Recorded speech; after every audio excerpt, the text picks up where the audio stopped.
अरे मरता है तो मर जाए, तुम अंकल, जैसे प्लीज सैकड़ों दे आते दीजिए हैं, ना। ऐसे सबको देने लग प्लीज जाओ, मेरी तो अंकल। दुकान बंद हो जाएगी। चल हट यहाँ से। अंकल मैं फ्री में थोड़ी ना मांग रही हूँ, 50 रुपए तो कम है, मैं बाद में दे जाऊंगी, मुझ पे भरोसा करो। तुम भिखारियों का क्या भरोसा, एक बार चली गई तो दोबारा शक्ल नहीं दिखाएगी। चल हट।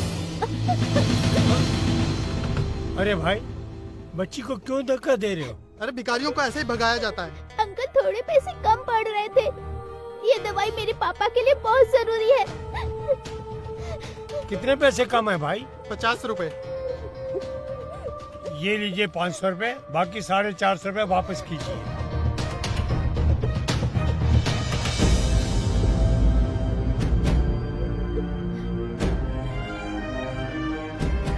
ये ले बेटा, पैसे भी ले जा बेटा, तेरे काम आएंगे। बेटा जल्दी से घर जा, अपने पापा को ये दवाई दे। Thank you uncle. जा। इस लड़की का बाप मरे ना मरे, लेकिन ये बुड्ढा जरूर मरेगा, ऐसे परोपकार करता रहा तो।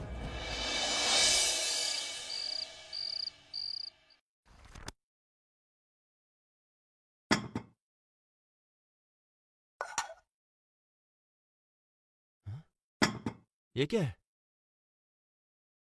सिर्फ दाल ही दाल बनी है, कोई सब्जी नहीं बनाई क्या? आपके पापा लेकर आते तो बनाती ना। सुबह मैंने इनको 500 रुपए दिए थे सब्जी लाने के लिए, सब्जी तो लाए नहीं, ऊपर से किसी का भला करके आ गए। क्यों करते हैं आप पापा ऐसे? हाँ? आपको रिमी ने सब्जी के लिए पैसे दिए थे या किसी का भला करने के लिए? बेटा, उस बच्ची को पैसे की बहुत जरूरत थी। हाँ, तो उसे पूरे पैसे देने की क्या जरूरत थी? 10-20 रुपए देकर भी तो आप पीछा छुड़ा सकते थे ना। हाँ? अब देखिए, आपके इन्हीं चक्करों की वजह से हमें दाल रोटी खानी पड़ रही है। और रिमी, तुम पापा को दोबारा पैसे देकर बाजार नहीं भेज सकती थी क्या? इनका क्या भरोसा, कहीं वापस कोई जरूरतमंद मिल जाता तो उसे भी पैसे देकर वापस खाली हाथ घर लौटाते। तुम कोई नौकर क्यों नहीं रख लेती हो? हाँ, अगर नौकर रख लिया तो घर में पड़े पापा क्या करेंगे? अरे पर कम से कम ये सब तो नहीं होगा। थोड़ा बहुत काम कर रहे हैं तो हाथ पैर चल रहे हैं, कुछ नहीं करेंगे तो बिस्तर पकड़ लेंगे, और वो मुसीबत भी हमें ही झेलनी पड़ेगी। फिर कौन करेगा इनकी सेवा? बेटा, वो बच्ची सही में बहुत मजबूर थी। अगर उसके पापा को दवाई न मिलती तो पता नहीं क्या हो जाता। दादू ने तो अच्छा काम किया है, आप उन पे क्यों चिल्ला रही हो? मेरी टीचर कहती है जो नीडी पीपल की हेल्प करता है वही गॉड होता है। सनी, बड़ों के बीच में बोलना बैड मैनर्स होता है। देखो, कल सुबह मुझे ऑफिस जल्दी पहुंचना है, इसलिए कल सुबह दादू ऑटो से स्कूल छोड़ने जाएंगे, ठीक है? चलो जल्दी से अपना खाना फिनिश करो और जाके सो जाओ। आपका बेटा तो दाल को हाथ भी नहीं लगाता,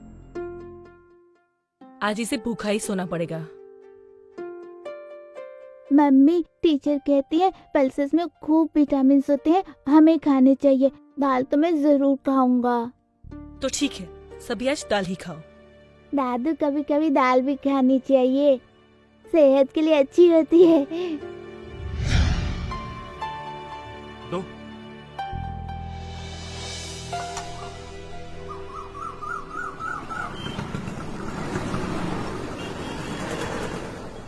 कितना हुआ भैया? अरे दादू, आप रिक्शा लेके घर जाओ ना। बेटा, मैं घर पैदल ही चला जाऊंगा, जल्दी मैं घर जाके करूंगा भी क्या? मुझे पता है, आप वैसे भी 10 रुपए में ऑटो में नहीं जा सकते, इसलिए आप पैदल जा रहे हो। मेरा बच्चा, बाय दादू। बाय।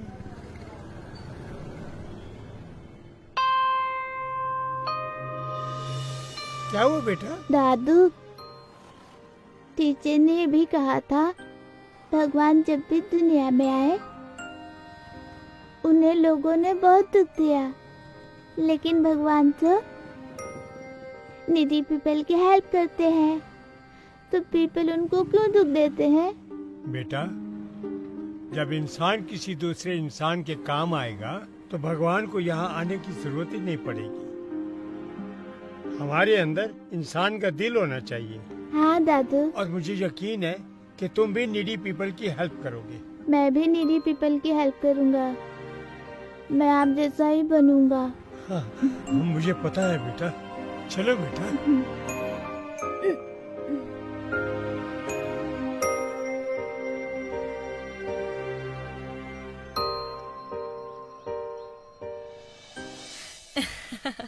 सच बड़ा ही सेक्सी ड्रेस था वो तो। हाँ यार, आजकल तो ये विमेन के बीच बना फैशन का ट्रेंड है। राज तो क्रेजी है मुझे उस ड्रेस में देखने के लिए। बट ये कैसे पॉसिबल है? तेरे फादर इन लॉ तुझे इतने बोल्ड आउटफिट में देखेंगे तो वो क्या सोचेंगे? Who cares of him?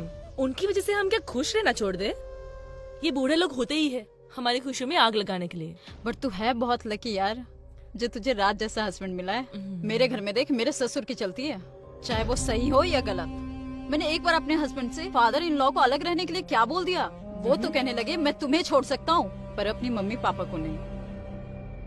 ये खून के रिश्ते भी ना बड़े अजीब होते हैं। कितनी भी परेशानी हो वो एक दूसरे का साथ नहीं छोड़ सकते। तेरे और मेरे ससुर में डिफरेंस भी तो देख। तेरे ससुर की प्रॉपर्टी इतनी है कि उसके रेंट से तेरे घर का पूरा खर्चा निकल जाता है, और मेरे ससुर को देख, कमाते धमाते तो है नहीं, ऊपर से राज की कमाई को लुटाते फिरते हैं। ऐसा क्या करते हैं तेरे ससुर? घर का सामान लाने बाजार भेजती हूँ और खाली हाथ लौट कर आते हैं। कहते हैं उन पैसों से किसी की मदद कर दी। पता नहीं सच बोलते हैं या झूठ। आज की महंगाई में किसी को घर बैठा कर खिलाना कितना मुश्किल होता है पता है ना। एक तो इनको खिलाओ, ऊपर से इनकी घपलेबाजी भी झेलो। अरे इस सठियानी उम्र में ना लोगों का भरोसा ही नहीं है। इस उम्र में आकर आदमी और भी शौकीन हो जाते हैं। तुझे पता है मेरे नेबर में ना एक बुढ़ा रहता है, अपनी बहू से पैसे लेता था घर के सामान के लिए और कहता था किसी जरूरतमंद को दे दिया, और बाद में पता चला उसका किसी बार गर्ल के यहाँ आना जाना था। हे भगवान। पता नहीं इनका क्या चक्कर है। राज तो कहता है कि घर के काम के लिए कोई नौकर रख लो। अगर इनका पेट भरना ही है तो नौकर को अलग से पैसे क्यों दे, है ना? और वैसे भी आजकल हमारी जरूरतें पूरी ही नहीं हो पाती है। कितने दिन से राज हांगकांग के टूर की प्लानिंग कर रहा है, लेकिन इनकी वजह से कुछ पैसे से हो पाए तब ना। अब पता है कि घर में गेस्ट आए हुए हैं, मगर साहब अपने बेडरूम में आराम फरमा रहे हैं, जैसे घर में खूब नौकर चाकर हो। अरे पापा, देख नहीं रहे हो क्या? घर में मेहमान आए हुए हैं, जरा चाय तो बना दीजिए।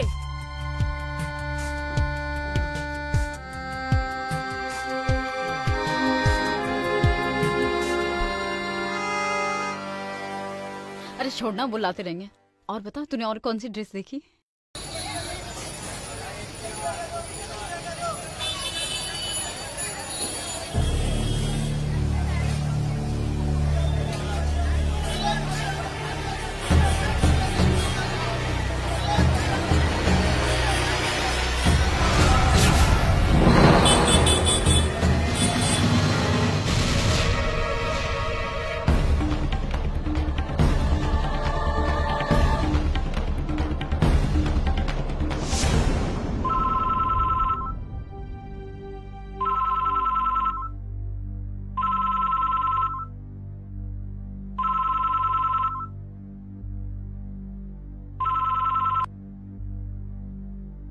हेलो।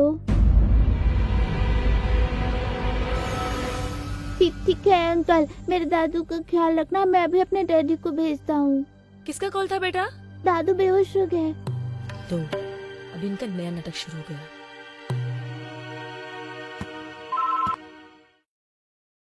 Hello hello daddy. ये किसको कॉल कर रहे हो तुम?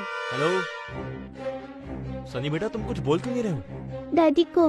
देखो बेटा, छोटी छोटी बातों के लिए पापा को परेशान नहीं करते, ओके? तुम जाओ, जाके खेलो, दादू आ जाएंगे, okay? Hello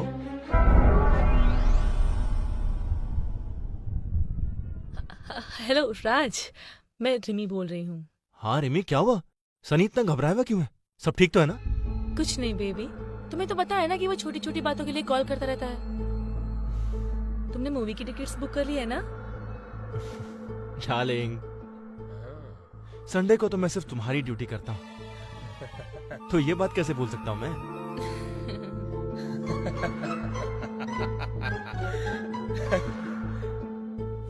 bye darling, love you. क्या हुआ बे? तू क्यों इतना हंस रहा है? तेरी शादी होने दे, फिर देखता हूँ मैं तू कैसे हंसता है। यार मुझे एक्चुअली ये समझ नहीं आता कि लोग अपनी वाइफ से इतना खौफ क्यों खाते हैं। वो खौफ इसलिए खाते हैं क्योंकि लड़कियां ना वाइफ बनते ही शेरनी हो जाती है। और लड़के डॉगी। इसके लिए मैंने तू भी कुत्ता ही बनने वाला है। डन, डन, याद रखना ये बात। हाँ? डन।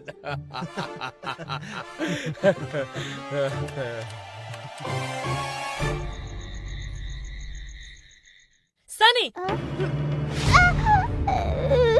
अरे मार क्यों रही हो मेरी बेटी को?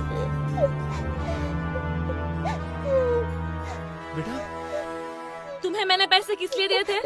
टीचर को देने के लिए। फिर पैसे कहाँ गए? स्कूल में मुझसे कहीं गिर गया। झूठ बोलता है हाँ? मुझे सब मालूम पड़ चुका है। सच सच बोल। हाँ बताता हूँ। बोल। रन के डैडी एक्सपायर हो चुके हैं। उसके मम्मी के पास जॉब भी नहीं है। अगर उसकी फीस डिपॉजिट नहीं होती तो टीचर उसे स्कूल से निकाल देती। कितना अच्छा काम किया मेरे बेटे ने। क्यों मार रही हो तुम इसे? और अगर तुम्हारी फीस डिपॉजिट नहीं हुई तो तुम्हें भी स्कूल से निकाल दिया जाएगा। ये नहीं समझ में आया तुम्हें? अरे तुम्हें दोबारा फीस भर दूंगा। इसमें तुम्हें मारने की क्या जरूरत है? तुम्हारे पापा ने हमें क्या कम बर्बाद किया है तो ये भी उनके कदमों पे चल निकला। यहाँ हम अपना बजट संभालने के लिए अपनी जरूरतें कम कर रहे हैं और वो है कि दूसरों पे लुटाए जा रहे हैं। और तुम देखो, अगर तुमने दादू की तरह हरकतें की तो तुम्हें घर से बाहर निकाल दूंगी, समझा? उनको तो मैं कुछ कह नहीं सकती, इनको जो बुरा लगता है। हाँ।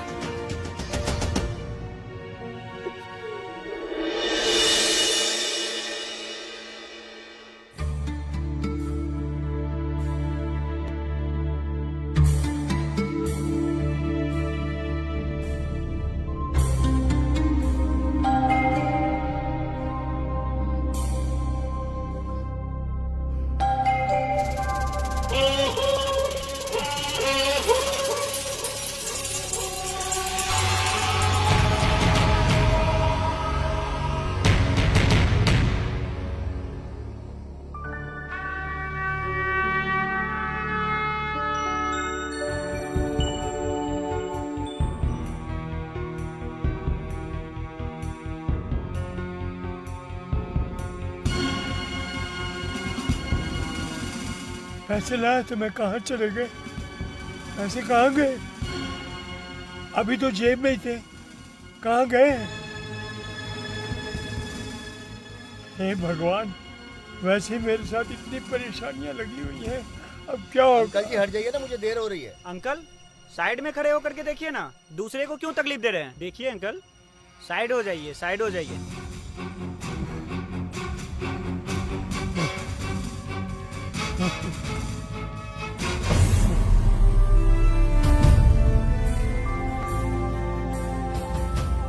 पैसे तो है ही नहीं जेब में।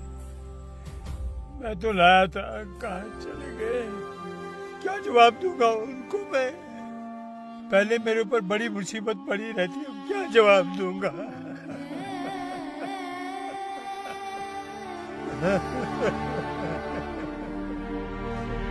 हे राम, हे राम।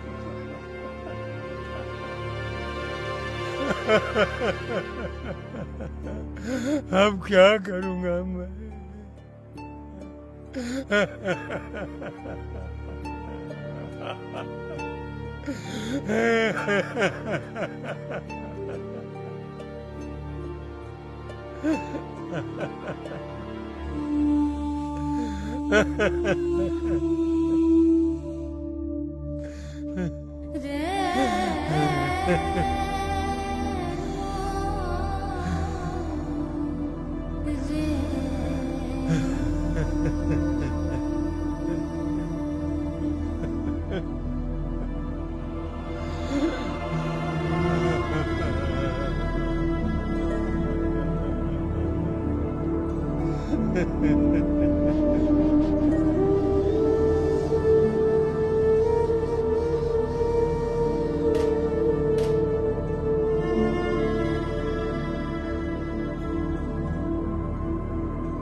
बेटा, मेरा एक छोटा सा काम कर दोगे क्या? सनी के आने से पहले मुझे कहीं छोड़ दोगे क्या?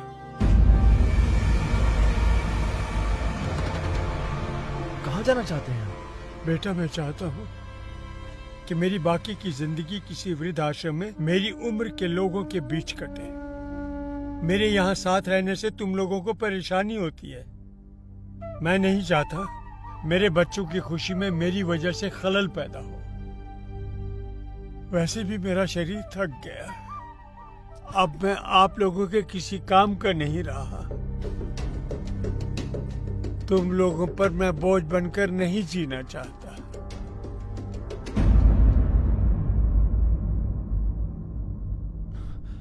और सनी को कह देना मैं उसके जन्मदिन पर मिलने जरूर आया करूंगा।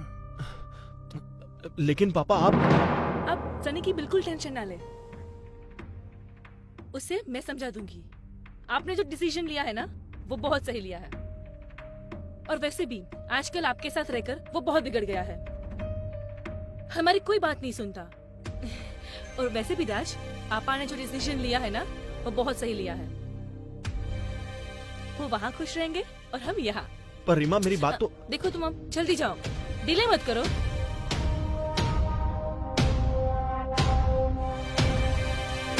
अरे पापा, आपने कुछ सेविंग की थी क्या, जो इसको आप ठेले में लेकर जा रहे हो? बेटा, जिंदगी का फर्ज निभाते निभाते मुझे सेविंग करने का मौका ही नहीं मिला। और जो भी सेविंग किया था वो आप लोगों के नाम कर चुका हूं। इसमें गायत्री की तस्वीर है, जिसे मैं अपने साथ लेकर जा रहा हूँ। मैं नहीं समझता ये आप लोगों के किसी काम की है। हाँ, वैसे भी ये हमारे काम की नहीं है। ले जाइए आप अपने साथ, ठीक है? वैसे भी फालतू चीजों के लिए हमारे घर में बिल्कुल जगह नहीं है। चलो, अच्छा हुआ गायत्री पहले ही चली गई, वरना आज उसका बोझ मेरे ये बूढ़े कंधे उठा भी नहीं पाते। चल बेटा, चल, अब मुझे विदा करते। जाओ ना।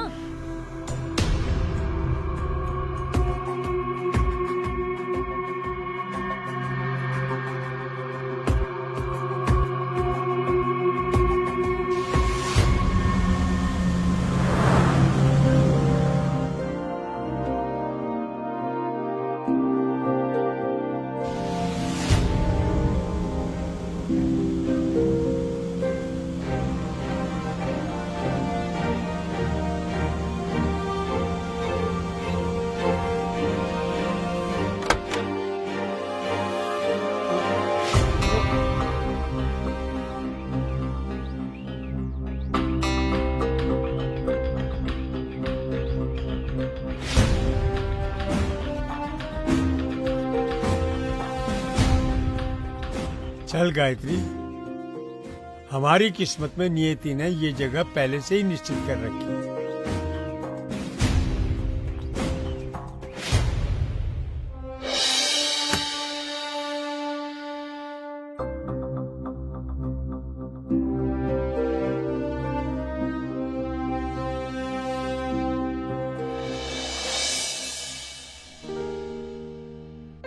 आइए बैठिए। Thank you. जरा इनका नाम बताइए। राम कृष्ण दयाल।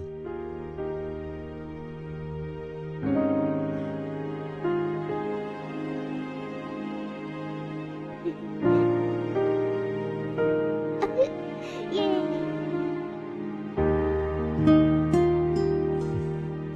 अरे वाह, मैं ये पहला आश्रम देख रहा हूँ जहाँ बूढ़ों और बच्चों को एक साथ सहारा मिला है। जी हाँ, दोनों अपने अपने घर वालों को मिस ना करे, इसलिए दोनों के लिए एक ही आश्रम बना है। यहाँ दादा दादी अपने पोती और पोतियों को पाल लेते हैं और पोते पोतियाँ अपने दादा दादी को। क्या बात है।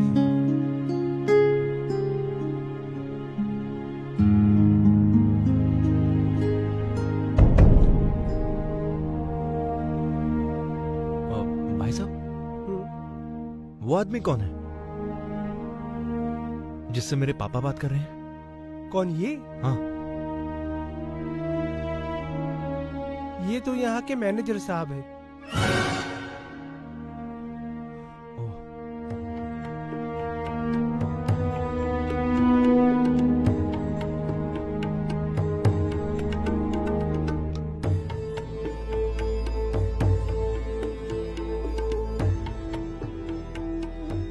आपने मुझे किस लिए बुलाया है? कुछ काम था? सर वो मुझे आपसे कुछ पूछना था। कहिए, क्या पूछना है? सर मुझे एक सेकंड सर, सो सॉरी। हाँ बोलो रिमी। पोत से छुटकारा मिला कि नहीं? देखो मैं भी किसी से बात कर रहा हूँ, तो मैं कॉल बैक करता हूँ। हाँ ठीक है। अच्छा रुको, मेरी बात सुनो। उनसे कहते ना कि सनी के बर्थडे पर भी आने की जरूरत नहीं है, क्योंकि मैं नहीं चाहती कि मैं सनी पर उनकी परछाई तक पड़े। ठीक है? मैंने तुमसे कहा ना, फोन रखो, अभी बाद में कॉल करता हूँ तुम्हें। Okay fine.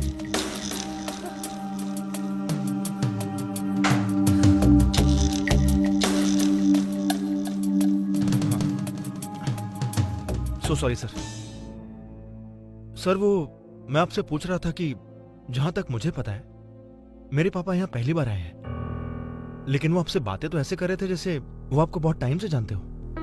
बड़ी पुरानी पहचान है इस जगह से उनकी, मुझे अच्छी तरह से याद है।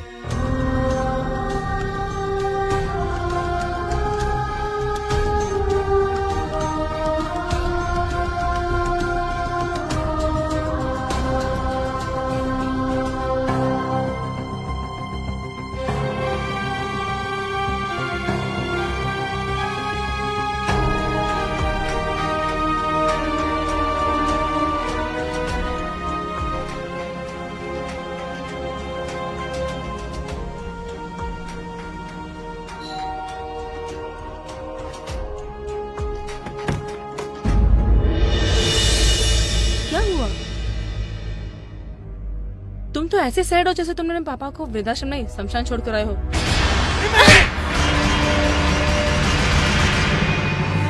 तुमने अपने पाप के लिए मुझ पे हाथ उठाया? वो पाप नहीं है, भगवान है मेरे। भगवान?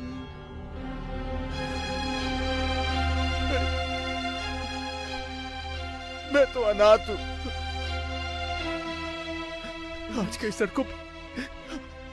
कई सड़कों पर भीख मांग रहा होता। अगर उन्होंने मुझे आश्रम से गोद नहीं लिया होता तो उन्होंने मुझे कभी एहसास नहीं होने दिया कि मैं उनका खून नहीं हूं। और आज मैंने उन्हें खून के आंसू रोने पर मजबूर कर दिया। ये सब कुछ उन्हीं का तो है। ये घर, मेरा नाम, मेरी पहचान, यहां तक कि तुम भी। क्या तुम्हारे पापा मुझे अनाथ को तुम्हें सौंप दे? बोलो। ये तुम्हें कैसे पता चला? किसने बताया तुम्हें ये सब?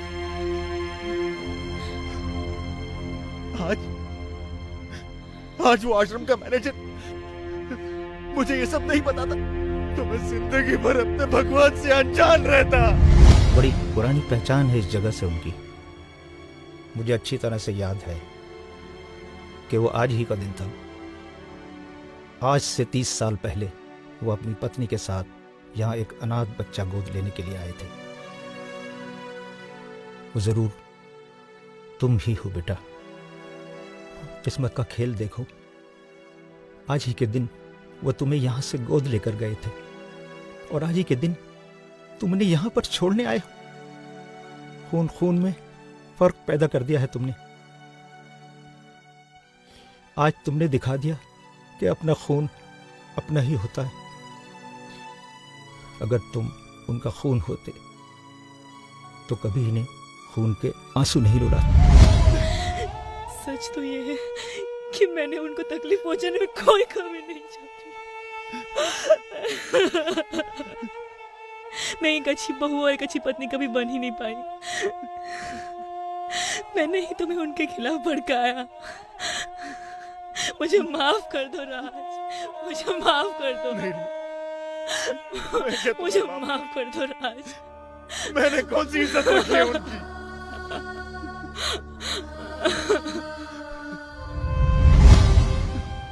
मैं उनके पैरों में गिरकर बहुत रोया, बहुत गिड़गिड़ाया, पर हमने उन्हें इतनी तकलीफें दी है कि अब हम उनका प्यार कभी वापस नहीं पा सकते।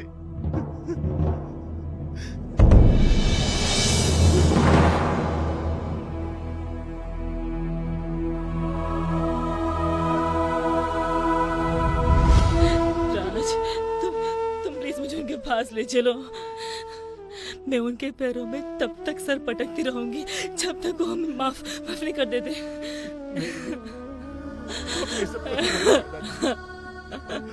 वो हमारे पास कभी नहीं आएंगे, कभी नहीं आएंगे। सरप्राइज! मम्मी, डैडी, दादू। पापा, पापा माफ कर दीजिए। पापा हमें माफ कर दीजिए। मुझसे बहुत बड़ी माफ कर दीजिए पापा। मैंने बहुत बुरा बर्ताव किया है आपके साथ। मैं माफी के लायक नहीं हूँ। आपने जिंदगी भर बोझ उठाया और आज जब आपको जरूरत है तो मैंने आपको ही बोझ समझ लिया। आपने मुझे ये कभी एहसास नहीं होने दिया कि मैं आपकी औलाद नहीं। जिस औलाद को अपने बेटे की तरह जिंदगी भर प्यार दिया, अब उससे नाराज होकर उसके सिर से पिता का साया मत हटाइए। देखिए पापा, अगर आपने मुझे माफ नहीं किया ना तो मैं अपने आप को ऐसी सजा दूंगा कि आपको मेरा बोझ एक बार फिर उठाना पड़ेगा, अपने कंधों पर रखकर मुझे शमशान तक पहुंचाने का। ऐसा मत बोल बेटा, ऐसा मत बोल बेटा। तुम बच्चों की शरीर में बना जी रहा हो।